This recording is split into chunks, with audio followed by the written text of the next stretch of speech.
Агентство накануне опубликовало первое фото сыновей Путина, якобы от Кабаевой. По данным расследования, дети, записанные под фальшивой фамилией Спиридоновы, от отчества деда Путина Владимира Спиридоновича.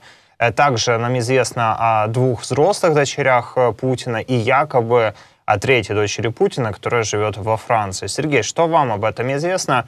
Действительно ли вы считаете, что это дети Путина от Кабаевой? И насколько корректно, по вашему мнению, предположить, что Путин будет пытаться со временем, лет через 15-20, попробовать передать власть своим сыновьям и фактически остаться у власти вечно?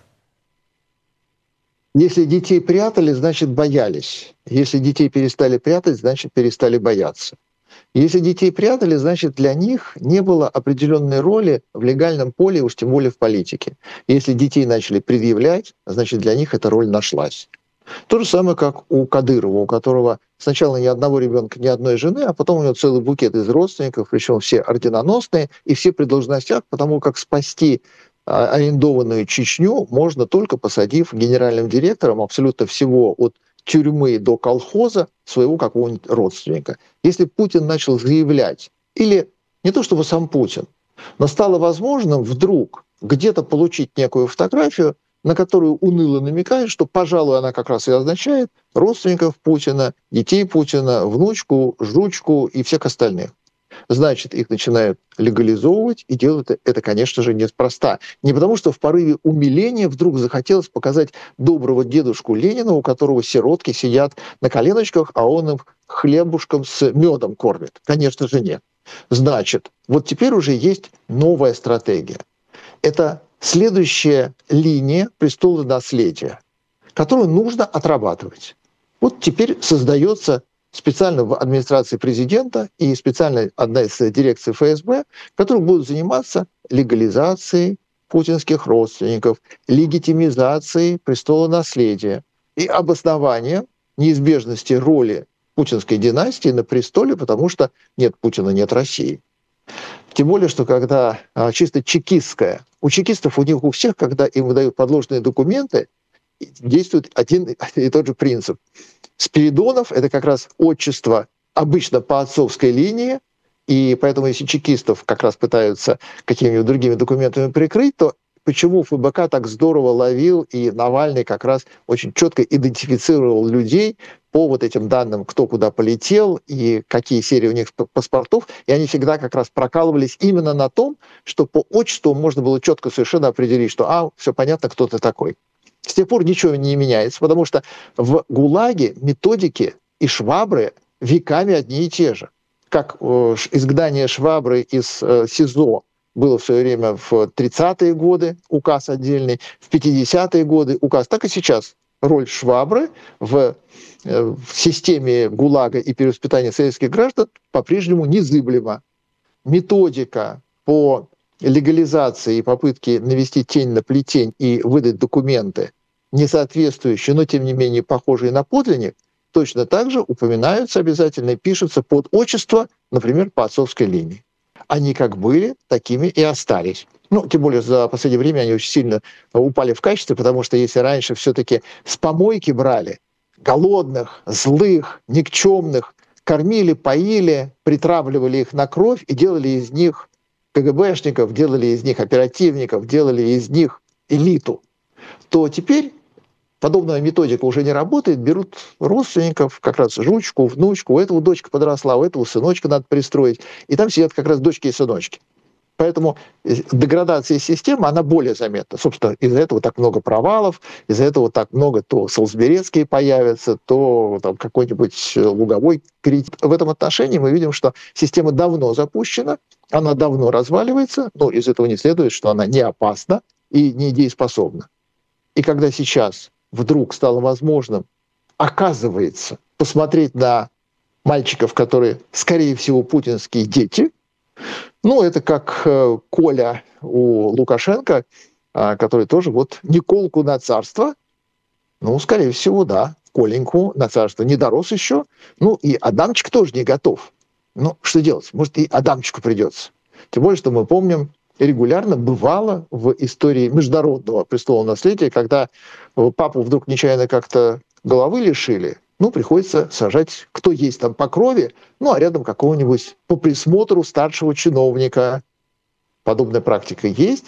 И Путин, который потратил 53 миллиарда рублей на освоение спутника Юпитера Ганимед, где должен быть, по крайней мере, Миниханов, владелец Татарстана, ему обещал открыть там кластер по работе над увеличением продолжительности жизни 3 людей на планете Земля. Это Путина, банкира Костина и самого Миниханова. И он попросил 491 триллион рублей, но 53 миллиарда получил на создание на спутнике Юпитера Ганимеде кластера, который называется Алабуга. Вот Алабуги их две. Одна Алабуга делает, состязаясь с Илоном Маском в освоении космоса, шахеды и регулярно бомбима Украиной. Ну, к сожалению, никак просто не дотла, но регулярно попадает. Вторая Алабуга как раз занимается продолжительностью жизни. И когда Миниханов, владелец Татарстана, просил у Костина и у Путина деньги на 53 миллиарда рублей, получил их, он обещал продолжительность жизни не эту вот китайскую мямлю, которая что-то там про 150 лет говорила. Нет, Миниханов обещал 700. Так что 700 лет у Путина, ну и вот детки подрастают еще.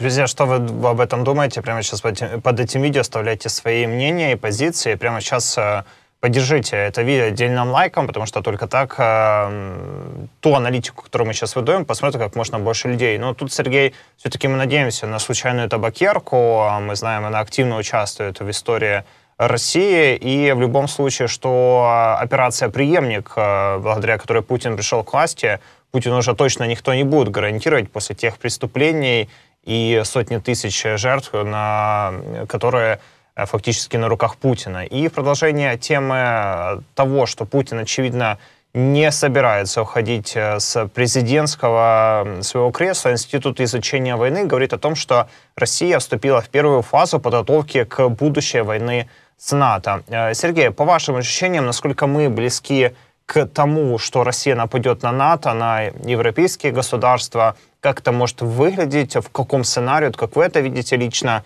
и что будет дальше, потому что мы, очевидно, ожидаем реакцию от США, от Европы, и сможет ли Россия долго вытянуть эту же войну?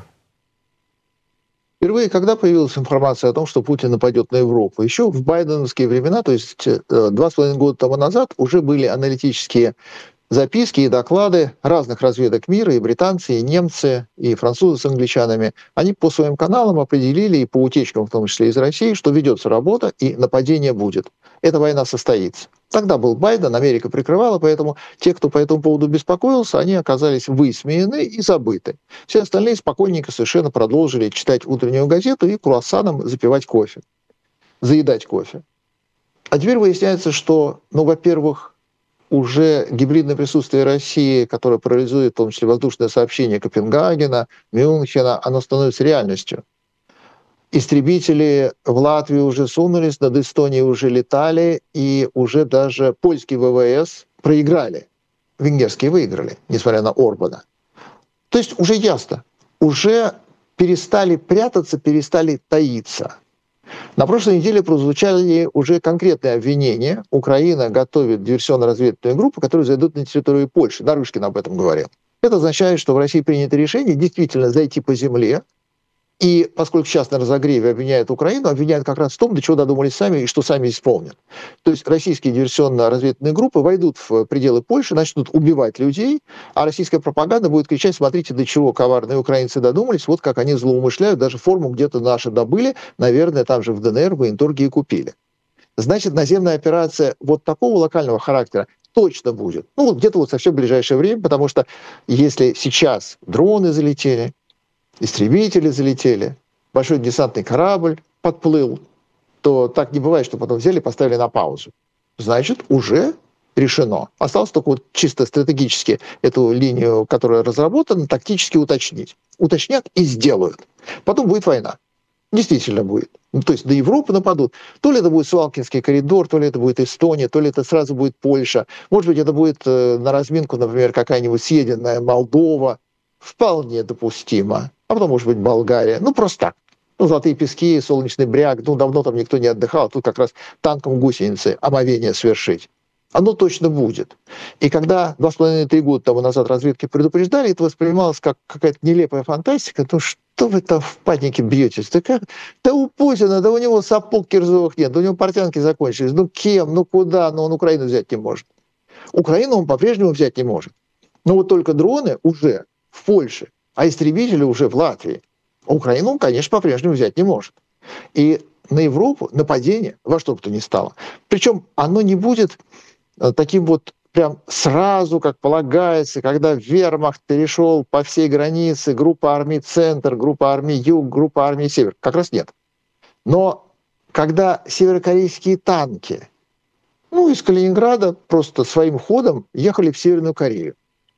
Швейк, бравый солдат, он ведь к себе на родину двигался через Владивосток, а тут северокорейские танки, ну, регулировщик попутал, GPS не работает, в Северной Корее нет GPS. Ну, не туда, ну, поехали в Польшу. А были на учениях, ну, постреляли, ну, по Варшаве. Так это Варшава была. А мы думали, это у нас полигон такой красивый. Ну, извините. Европа в этой связи ничего делать не будет.